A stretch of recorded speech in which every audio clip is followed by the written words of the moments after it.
It's not always easy to be a Christian. Living in Britain today is not the same as in previous generations, where Christian faith and Christian values were more or less universally held and it was kind of respectable and accepted. That was the right way of living.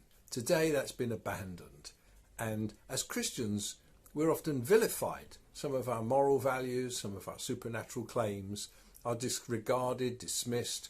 And when David was confronted with issues in his day, there was a temptation. He was even being counselled to run away. But he said no. Psalm 11 verse 1, in the Lord I take refuge. How can you say to me, flee like a bird to your mountain? I'm not going anywhere. But he realised that there were people against him. The wicked bend the bow. They fitted their arrows to the string to shoot in the dark at the upright in heart. If the foundations are removed, what can the righteous do? That was what was being put to him. But David counters it. He remembers God is God.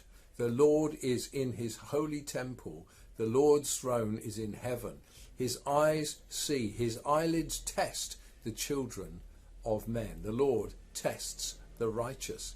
We're tested when we don't see quick answers to the problems and dilemmas that we long for and pray for.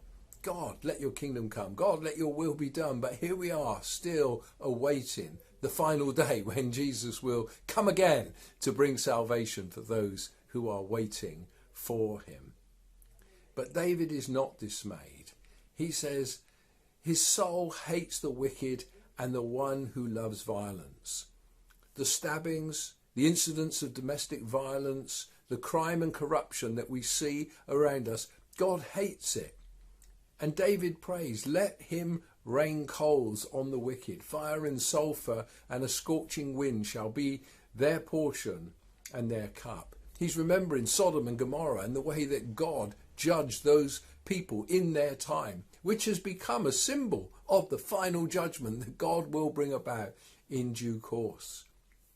The Lord is righteous. The Lord loves righteous deeds. The upright shall behold his face. As we hold on to our faith, we're confident that this world will pass away. Even now we see as in a mirror dimly, but we do behold him. But the promise here is we shall see his face. He will be glorious and we shall worship before him forever. This psalm was actually picked up by Habakkuk in his prophecy, chapter 2, verse 18. He quotes verse 4, the Lord is in his holy temple. But he adds, let all the earth keep silent before him.